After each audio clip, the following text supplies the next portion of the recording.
नमस्कार।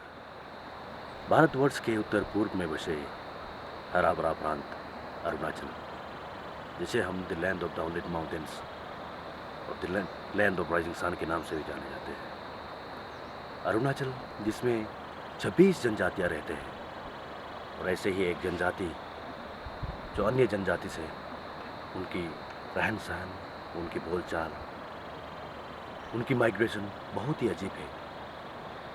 ऐसे ही एक जनजाति जो वेस्ट कामेंग जिले के सिंगचुंग सर्कल में निवासी करते हैं, खोआ। 1950 में भारत सरकार की ओर से इसे मेजर ट्राइब के नाम में एनलिस्ट किया गया, लेकिन 1950 के ही भूकंप ने इसे फिर से एक बार झिंझोर दिया और उनकी जनसंख्या अब तक 2000 के करीब है। ऐसे ही एक जनजाति जो अपने आप को विश्वास करते हैं कि वो सूरज की रोशनी की किरण से ही आए हैं।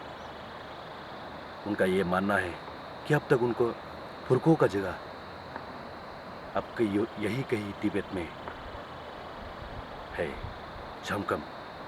झमकम एक ऐसी जगह है जिसे वो मानते हैं कि उनकी पूर्वजों सूरज की रोशनी की ओर से आए और वहाँ पे लैंड किया। कभी कभी हमें यह महसूस कराते हैं कि इनकी कहानी कुछ परियों की कहानी की तरह है।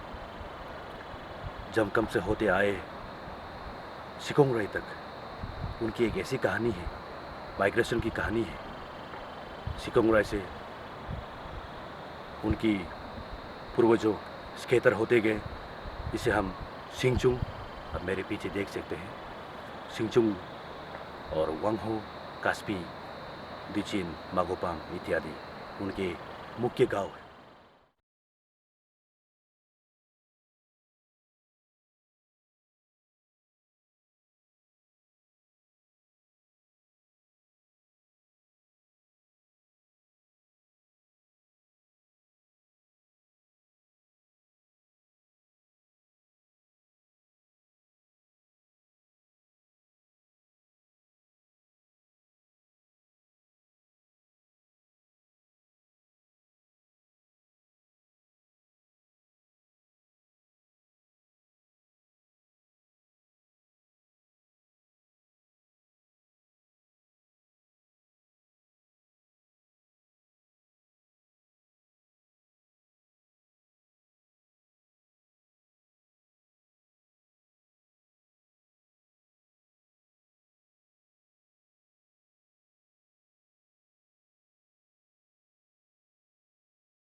बुगुन जनजाति वेस्ट कामेंग एक निवासी है। वो यहाँ में अपना इस इलाका में एक मेजर ट्राइब के हिसाब से रहते हैं। तो हमारा बुज़ुर्गों के हिसाब से हमारा जो ओरिजिन जो भी आता है तो हम हेवन से आता है। हम लोग मफी बोलते हैं। मफी के बाद में हम लोग जब वहाँ से धरती में आया तो एक गोल्डन लेडर से आता है। जैसे इसको हम सही माने में कहा जाए तो हम गोल्डन लेडर के कहने मतलब सूरज के किरण से वो धरती में आया। वहाँ से उन लोग एक एरिया सफोक वाथोंग बोल के एक तो जगह में आता है। वहीं में उन लोग प्लान करता है कि इनके फ्यूचर क्या हो, आगे कैसे लेके जाएं। तो वहाँ से आने के बाद वो लोग छिव्याक वाथोंग बोल के एक जगह में आया। वहाँ में उन लोग काफ़ी डेवलप किया। उन लोग ने अपना जो रहन सहन प्रोग्रेस किया और इसके साथ साथ में काफ़ी इन लोग ने जो एग्रीकल्चर में वो सब में काफ़ी डेवलप किया। उनके साथ में जब उन लोग आया इस धरती में, उन लोग 5 भाई के हिसाब से आया है। जो सबसे बड़े जो है आजान गुरु हमारा मोनपा कहते हैं, उसमें सिजुंग दुबई जो है हम लोग बुगुन कहते हैं। और साथ में हमारा कटाई बाथोंग है जो आज निशी के रूप में माना जाता है। और आशमी हुआ वो हमारा ये प्लेन्स पीपुल है। और मीजी जो साजलोंग जो आज हम लोग वहाँ से आने के बाद में फिर वो लोग सेपरेट हो जाता है। वहाँ में लास नाफियक बोल के एक जगह है, वहाँ से बुगुन और मीजी अलग हो जाता है। जब वहाँ से अलग होने के बाद हमारे बुगुन वहाँ से कई पहाड़ क्रॉस करके आपको स्कोंगराई में आते हैं। स्कोंगराई के बाद में काफ़ी भाई बहन लोग मतलब डेवलप काफ़ी इंक्रीज मतलब पॉपुलेशन बढ़ने के वास्ते से बाद में धीरे धीरे वो लोग आज के जो बस्तियाँ हैं वो जो सिंचुंग सर्कल का अंदर में जो भी बस्तियाँ हैं आज उसी समय से सेटल होके आया है। तो इसी तरह का हम लोग बुगुनवासी लोग आज अपना रहन सहन जैसे एक डेवलपमेंट के दुनिया में ये डिपार्टमेंट के रूप में जो लोग आते हैं वो सब हम अपना आप को मतलब एक भारतवासी का एक नागरिक बना करके बैठा है। तो साथ साथ में एग्रीकल्चर में हम लोगों का खेती बाड़ी में जो है मेज़ मेन है। पहले जून खेती करता था, आजकल वो नहीं करते हैं। काफ़ी हम लोग जो ये कैश क्रॉप का उसी का ज़्यादा ध्यान देते हैं। तो इसलिए आजकल जैसे कीवी हो, एप्पल हो गया हॉर्टिकल्चर में, और इसके साथ साथ में हमारा जो एग्रीकल्चर में आलू, गोभी, ये सब काम मतलब वो सब खेती करते हैं।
बुगुन लोग पहले ज़माना से काफ़ी ये पहाड़ नदी को पूजा करते हैं।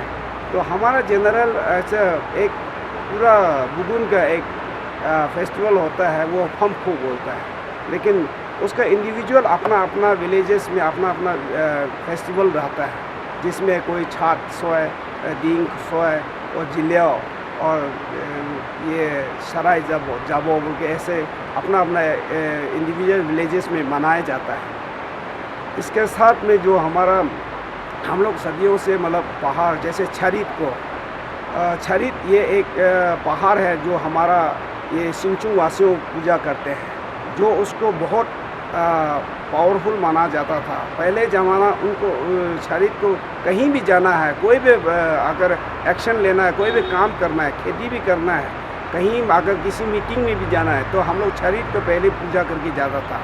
तो जब जाने से उनका जो पावर होता था स्ट्रॉन्ग, एक मेंटेलिटी, एक पावर हो जाता था कि हम वो सब पीछे बैकग्राउंड से मतलब पूजा करने के बाद उनको एक पावर शक्ति दिया जाता था, ऐसा टाइप का होता था। तो इसी तरह से हम लोग पूजा करते थे। तो आने के बाद में दींखो है, दींखो एक पूजा हमारा ये सिंचू वासियों का ही वही पूजा है जो ये फरवरी महीना में वो स्टार्ट होता है। वो एक वो भी एक जो पूजा उसी फेस्टिवल पूजा करते हैं जो हमारा जो आउटसाइड से कोई एपिडेमिक कोई बीमारी ना फैला जाए, ऐसे इसी टाइप का पूजा है। तो उसको सिंचुंग वासियों की ओर से मतलब पूजा करता था। तो हमारा अभी लगभग आने वाला जो नया जनरेशन आने के बाद में कई लोग बुद्धिज़्म और कई क्रिश्चियनिटी का भी मतलब अडॉप्ट करने शुरू किया है। तो उसमें कोई रोक टोक नहीं है, किसी जो उनका इच्छा का अनुसार से वो अपना धर्म, एक कोई भी धर्म ले, वो एक धर्म है, किसी के मतलब उसका आइडेंटिटी नहीं जाता है। आइडेंटिटी एक अपना एक हिसाब से है, बरकरार रखता है। और ट्रेडिशनल जो भी उनका है, जो ट्रेडिशनल एंड कस्टमरी लॉ जो भी है वो बरकरार रखा है।